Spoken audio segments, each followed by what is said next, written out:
Olá, você sabe quais são os 10 medicamentos mais utilizados pelo brasileiro no dia a dia? Você sendo hipocondríaco, não tendo a mania de tomar remédio assim de forma natural no dia a dia, sem nenhuma prescrição médica, mas como precaução, inclusive podendo correr alguns riscos, é um hábito que interfere na vida de muitas pessoas. Mas para falar sobre os 10 medicamentos mais vendidos e desmistificar a utilização favorável ou contrária a esses medicamentos, lógico, nós convidamos uma especialista. A médica endocrinologista Thelma Gobi está conosco no estúdio da TV Câmara para a gente abusar dela do ponto de vista público, para a gente conversar sobre essas coisas. Thelma, confesso que no dia a dia o papo de tomar remédio indiscriminadamente faz parte do horizonte das pessoas, e eu conheço muitos hipocondríacos, mas eu me surpreendi com o primeiro, o descongestionante nasal. Vamos citar as marcas aqui apenas como citação, Neossoro. Na verdade, as coisas vão se consagrando, né? Eu uso, conto para minha comadre usa, conta para outra comadre, aí você faz aquela corrente humana, né? Tradição oral. Isso, e é isso. E não é surpreendente, viu? Porque se tem coisa que incomoda as pessoas é congestionamento nasal. E ele é muito utilizado em crianças. A criança começa com uma corizinha, então precisa limpar bem o narizinho do neném, vamos colocar um rinossoro, né? Agora, quando a gente pensa no rinossoro, ele é só soro fisiológico. Ele não tem malefício, ele realmente limpa, umidifica, lubrifica, no clima mais seco.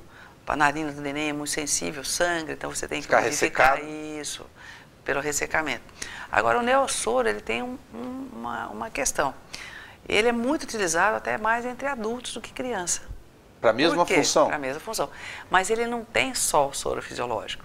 Ele tem o que a gente chama de vasoconstritor. Por que a gente fica com o nariz congestionado? Porque você tem uma congestão dos vasos, ou seja, vai mais sangue para aquele lugar e forma um edema. E o Neossoro tem o soro fisiológico, um congestionante, ele fecha os vasos. Aí ele diminui o edema. Aí a pessoa usa e tem um alívio praticamente imediato. Então a pessoa quer ir e depois ela acostuma. Né? Ela acostuma. Fechou um pouquinho o nariz, você pode ver, o cara abre a bolsa e põe lá e faz aquele negocinho e fica lindo, maravilhoso. Então a pessoa, ela cria um hábito mesmo, e cria uma dependência dessa substância. Tem algum problema essa dependência? Com os vasos constritor, sim. Né? Você pode, ao longo do tempo, alterar a parede do vaso e ter uma maior chance de sangramento. Tudo na vida tem o lado A e o lado B. Não é só disco de vinil que tem o A e o B. Todos os remédios têm o lado A e o lado B. A ideia genérica, aqui usando até um termo do meio, de um outro sentido, é não usar em excesso. Eu brinco, já falei isso para você mais de uma vez. A água mata. Você pode morrer de sede ou afogado, mas tem que tomar água, né? Sim. O medicamento, ele tem uma indicação. O uso indiscriminado faz com que, a hora que você realmente precise do medicamento, você não vai ter os efeitos que ele deveria ter. Né? E pode ter os efeitos indesejáveis, que são as contraindicações. O segundo aqui também me surpreendeu, até por uma questão de ficar habituado. A gente acha que tudo é Dorflex no dia a dia, a gente vai chegar nele, mas o hormônio tiroidiano Puran T4. Então, Nelson, as patologias de tireoide, elas tiveram um boom no diagnóstico. Quando eu comecei a fazer a residência, para fazer o diagnóstico de um hipotiroidismo, de um hiper, a gente colhia sangue de 5 em 5 minutos do paciente internado durante 24 horas, para fazer uma taxa de metabolismo basal. Hoje, um exame de sangue, você faz uma coleta única e você consegue fazer a dosagem com muita precisão do hormônio hipofisário e do hormônio tiroidiano. E estima-se que entre 20% a 23% das pessoas vão ter hipotiroidismo em alguma fase da vida. Então é um número muito grande de pessoas. E o Puran, ele ainda tem a substância, o sal dele, levotiroxina sódica, e ele tem uma vantagem sobre os outros medicamentos, né? Porque nós temos o Puran, Eutirox, Sintroide, Levoide. São só esses 4. Nós não temos outros. Qual a vantagem que ele tem? Ele é melhor? Ele é pior? Não. Ele faz parte da medicação que é fornecida pela rede pública. É um medicamento que você pega na unidade básica de saúde. Então ele tem um boom, porque ele é entregue de forma gratuita. Ele é subsidiado pelo governo. Mas tem gente utilizando ele aqui para outra função? Tem. Infelizmente, o pessoal que quer perder peso acha que se você fizer uma aceleração da sua taxa metabólica, lógico, você vai promover uma queima maior e vai promover uma perda de peso. Okay. Mas às custas de uma coisa que a gente chama de iatrogenia. Você sai de um patamar de normalidade e gera um hipertireoidismo para poder perder peso. Fica forçando o funcionamento da glândula tireoide. Isso, fica. Não é nem forçando, você já toma o remédio, você já toma o produto. Porque o Puran é T3 e T4 junto, que é o que a tireoide uma carga de hormônio maior. Isso. Você bebe aquilo que a sua glândula tinha que fazer. Então ela produz o que tinha que produzir e você faz uma sobredosagem. Né? Só que a gente tem que entender que não age só queimando gorduras.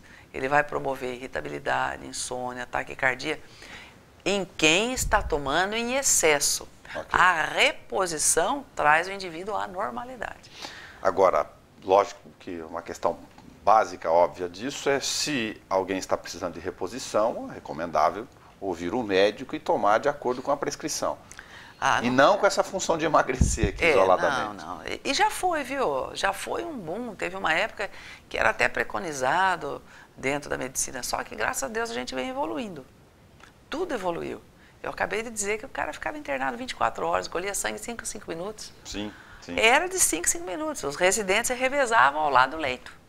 Enquanto um tira, põe no potinho, outro já ficava pronto para tirar. Era de 2 em 2, a cada 2 horas ia trocando. Tomar o hormônio repetidamente, esses que querem acelerar o metabolismo e perder peso, ele pode gerar essas complicações em escala depois, ativar outros mecanismos Na verdade, bioquímicos?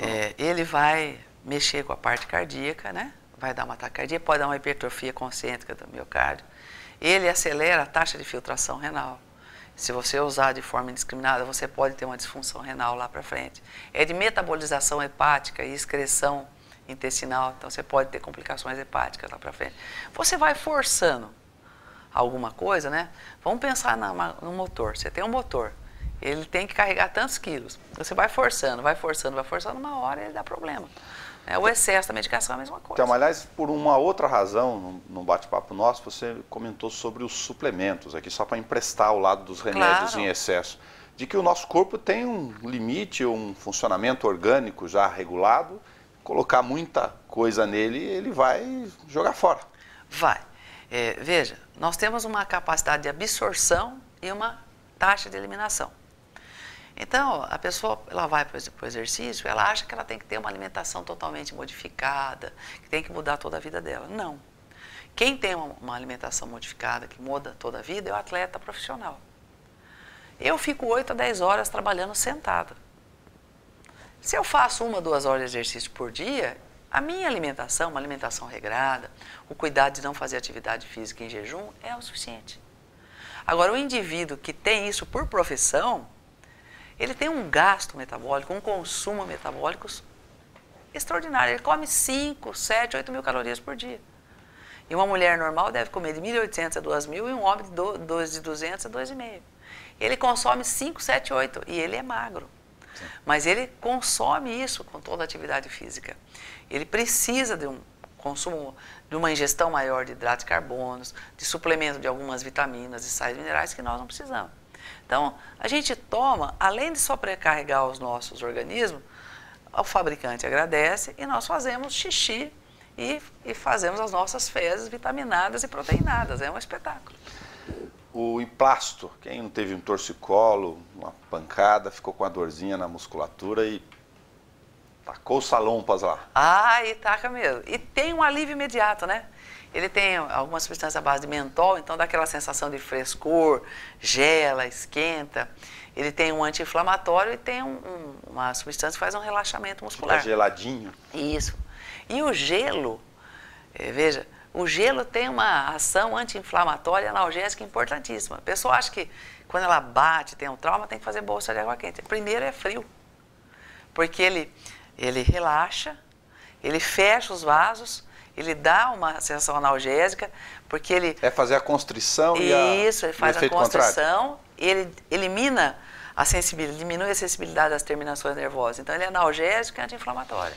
Funciona? Não vamos queimar o fabricante aqui, mas funciona? Não, ele dá um alívio importante, ele só não dá a resolução do fato. Tá. Para aquele momento, ele ajuda você naquele momento. Agora precisa saber, você teve um estiramento, você teve uma ruptura, aí você tem que investigar direitinho o que Não é teve. para transformar os salompas em um tratamento. Ele não é Deus, ele dá aquele alívio na hora, depois você tem que procurar ver. Às vezes a pessoa joga bola, ela não faz os seus alongamentos, o seu aquecimento de forma adequada, ele faz estiramento, ruptura das fibras. Então aquilo bota ali, alivia na hora, mas depois vai ficar tudo aquele roxo, né? Aquele quando parece que você tomou um soco, que depois vai ficando amarelando, coisa dos dias amarelos, isso, até assumir a cor. Então você precisa de ver que tipo de lesão que foi para poder prover o tratamento imediato, adequado, mas assim, na hora ele alivia a dor, sim. O quarto e o quinto mais vendido, segundo pesquisa em relação aos laboratórios, é uma pesquisa relacionada a sites, é o ciclo não, é Ciclo. É 21, ciclo. É ciclo mesmo? Ciclo 21. E o microvilar. Os dois são anticoncepcionais. Isso, são dois contraceptivos. O anticoncepcional, eu digo que o anticoncepcional foi o momento da liberação feminina para a sua sexualidade de uma forma mais tranquila. Porque a mulher pôde, a partir daquilo, ter relacionamentos e ter ou não uma gravidez desejada, né? E controlada por ela, não só pelo seu parceiro. Claro. Né?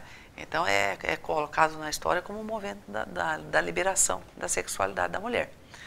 São medicamentos importantes, eles são usados não só como anticoncepcional, mas são usados em larga escala para tratar ovário micropolicístico. Porque eles têm os hormônios que o ovário produz, então o ovário entra em descanso. Tá. Ele entra em descanso, então ele não produz substância suficiente para que o óvulo, né, que quando junta com o espermatozoide vira ovo, ele não deixa se fixar. Então, descama o endométrio. Aí você previne a gravidez. Aí eu vou usar a expressão que você deu, a prevenção. Muitas mulheres, então, tomariam esses daqui já com essa condição de prevenção ou qualquer anticoncepcional faz essa função? Todo anticoncepcional, ele tem uma atuação importante no controle do ovário. Então, Tá. ele dá um descanso ovariano. A síndrome dos ovários micropolicísticos, ela pode ser anatômica e funcional. Muitas vezes faz no ultrassom, você tem ovário micropolicístico, mas é só anatômico, o ovário dela ainda está trabalhando direitinho. Então, a gente diz que eles têm uma importância muito grande na síndrome completa, que é uma alteração anatômica e funcional. E os anticoncepcionais realmente melhoram muito a questão do funcionamento ovariano. E as mulheres tomam isso por períodos longos, quase contínuos? Hoje você pode tomar de forma contínua. Né? Nós temos esses anticoncepcionais, são os que têm o descanso, que faz com que tenha a descamação. Ok. E nós temos o anticoncepcional de uso contínuo, a mulher nem menstrua mais. Tem alguma orientação mais específica em relação a tomar continuadamente? Tem mulher que, inclusive, é para aproveitar o papo aqui, não menstrua, toma injeção? Não tem problema. Desde que ela esteja sido orientada pelo seu médico, não tem problema. Os anticoncepcionais hoje, eles são de alta especificidade, então eles atuam onde tem que atuar. Tá. O grande problema dos medicamentos é quando eles não têm uma especificidade muito firme, porque eles atuam numa série de outros órgãos. É importante conversar com o médico para levar outros fatores em consideração na escolha, porque alguns têm fórmulas que podem gerar esta ou aquela situação de consequência. Hoje, a maioria dos anticoncepcionais são de microdosagens. Esses são dos primeiros, né? Então, eles têm menos efeitos colaterais. Os primeiros anticoncepcionais que se usava tinham um efeito ruim, pilificava a mulher.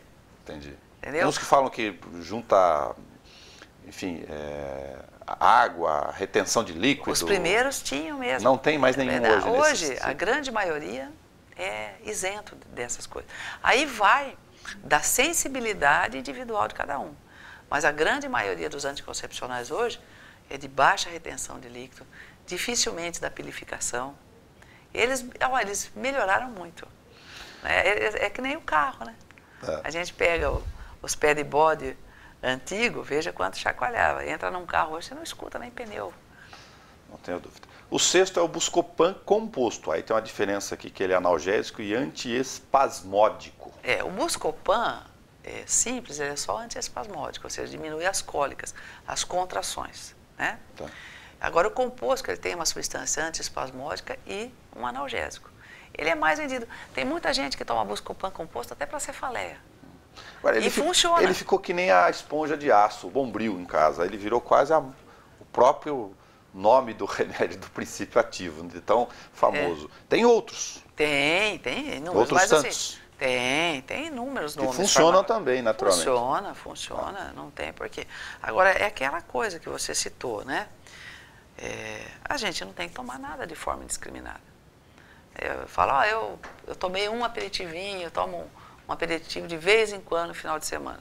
Não tem problema nenhum. Agora, eu tomo todo dia, a coisa complica. Todo dia 3 garrafas de cerveja. É complicado, né? É igual ao alcoólatra. É mesmo a pessoa dizer, olha, eu tomo uma dose de uísque todo dia. Na concepção médica é alcoólatra. É alcoólatra. É alcoólatra. Porque a continuidade naquela quantidade... ela vai fazer a lesão. Ou o cara que fala, eu não tomo segunda a sexta, sábado e domingo eu me arrebento. Também é. Também, porque toma 2 caixas de cerveja no final de semana, estou fazendo exagero aqui, mas... Mas toma. Mas toma. Não está fazendo exagero não, tem muita gente que toma. Que toma. Entendeu? E hoje, a bebida alcoólica, ela passou a ser um auxiliador para a pessoa chegar em casa e relaxar. Então ela fala, nossa, trabalhei tanto, tá tudo tão difícil, eu tomo uma cervejinha, eu tomo um copo de vinho, eu relaxo e durmo muito bem. Efeito placebo até mental aí. Não é placebo, o álcool em baixas doses relaxa, em altas, né, dá um certo relaxamento, então usa mesmo como... No caso do Buscopan composto, aqui tentando conversar também com as pessoas que eventualmente usam de forma indiscriminada, tem que tomar algum cuidado aqui? Sempre é a questão... Sempre a mesma regra. Olha, a maioria, os medicamentos todos têm metabolização hepática ou renal, e excreção renal ou excreção intestinal, ou ambos. Tá. Então, quando você usa medicamentos de uma maneira indiscriminada, você pode comprometer os órgãos que trabalham para a sua metabolização, para a sua excreção. E lembrar que o grande efeito colateral são as reações alérgicas. Não tem uma bula, olha, pode pegar, mas 95% das bulas está lá. Reações adversas, náuseas, vômitos, urticárias, não tem, tudo está lá, é impressionante. Esse é bastante utilizado, a gente fez matéria já no jornal, isso é bastante antigo, Rivotril, anticonvulsivante e ansiolítico, esse é famoso. O Rivotril, como anticonvulsivante, ele só é utilizado nas crises convulsivas focais. Porque quando você lembra de crise convulsiva, você lembra da pessoa se debatendo como um todo. Mas você pode ter crises convulsivas mioclônicas focais, as movimentações de braço que não cessam. É uma movimentação firme, de perna, de boca, de queixo. Então, são crises discretas. E o clonazepam, que é a substância do Rivotril, ele tem uma ação muito importante nessa situação, diminuindo muito.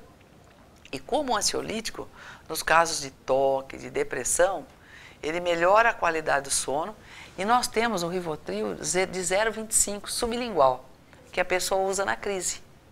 Por que sublingual? Se você levantar a língua num espelho, você vai ver que ele é azulzinho embaixo.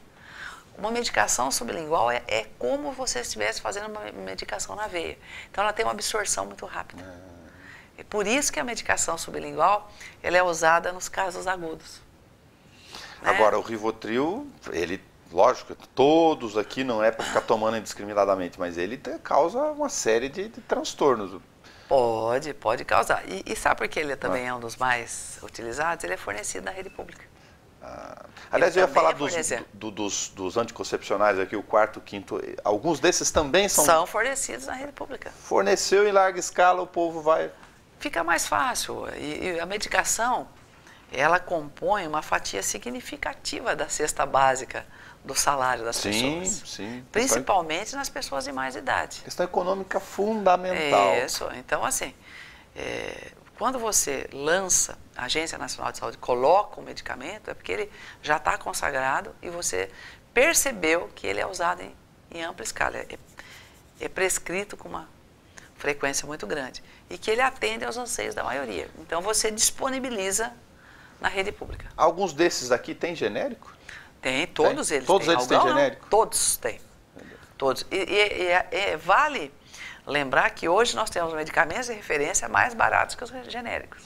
Isso eu ia acrescentar no comentário. A ideia de que todo genérico é barato não é real para alguns casos. Não. Hoje nós já temos medicamentos, referências de custo menor que os genéricos. Tem algum sentido? Tem, ou se tem. Eu sou dono de uma patente. Eu estou sozinha no mercado. Eu nado de braçada. Ah, é errado nadar de braçada. De cada 10 mil SAUs em desenvolvimento que você investe em pesquisa, você concretiza de 2 a 3. Então, esses 2, 3 pagam as pesquisas. Sim. Por isso que a pessoa tem um período que ela tem a patente, normalmente é já 10 anos, por 10 anos não pode ter um genérico. Depois, a pessoa recebe aquilo de mão beijada, ela não investiu para o desenvolvimento. Aí, estima-se que quem desenvolveu já fez a recuperação, aí ele vai fornecer a lei de mercado. Claro. E hoje tem a quebra de patente, né? Na Índia não tem. A Índia quebra as patentes, a China quebra a patente antes do tempo. Não é como nós aqui. Mas o Brasil quebra a patente também. Quebra a patente né? também. O Serra foi um dos grandes caras que quebrou a patente. Que mexeu com isso. Isso. É demais, principalmente com a coisa do HIV. Ele criou genéricos, né? Sim. O Dorflex é o 8º. Eu achava que ele ia estar lá no comecinho da lista.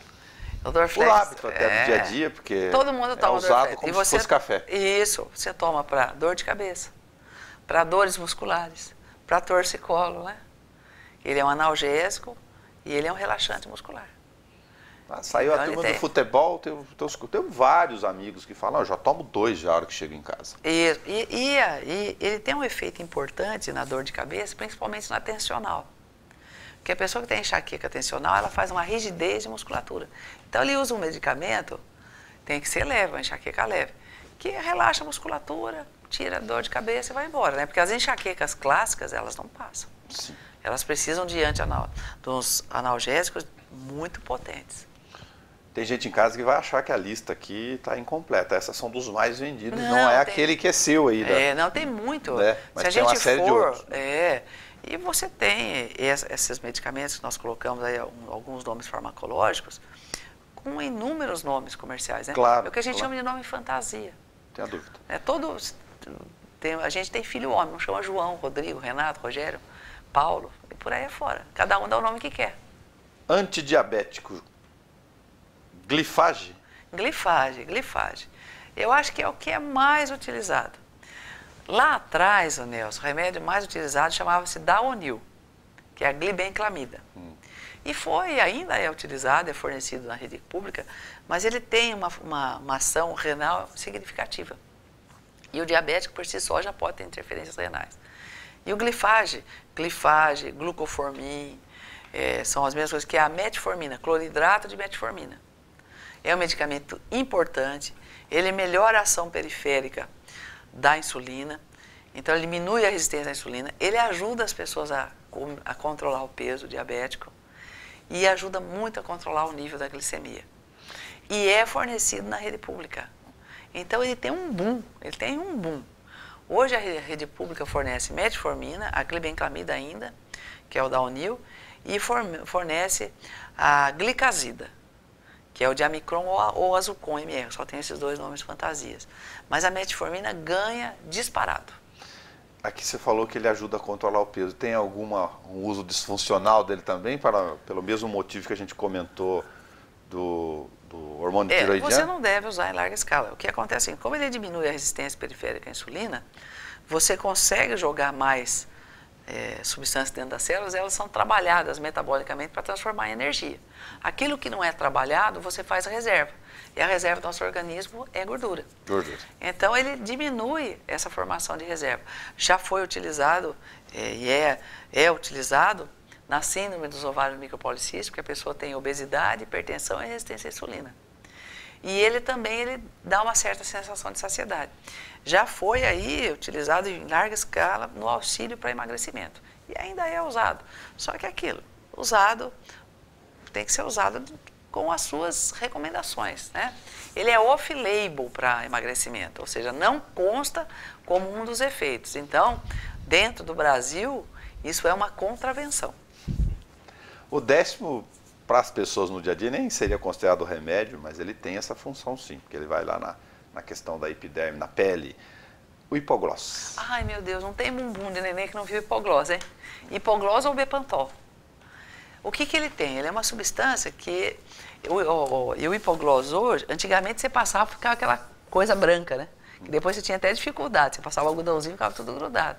Hoje a gente tem hipoglós amêndoa, que ele tem uma substância que não deixa ficar essa crosta. Ele é usado para evitar a assadura e para prevenir. Por que evitar? Vamos dizer, ele impermeabilizava o bumbum do neném. Né? Então saiu o xixi na fralda e não ficava em contato com a pele. Isso, massa corrida isso do mesmo, bumbum. isso mesmo. E depois usado de forma preventiva porque ele hidrata.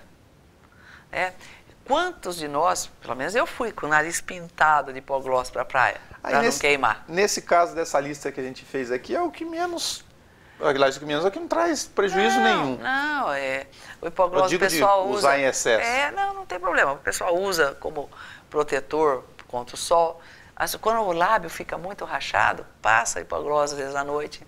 Esses aí que tem absorção. Usava manteiga de cacau. Isso, a manteiga de cacau, ela tem um problema, porque no sol ela funciona como um óleo, ela frita você. E fritava os lábios.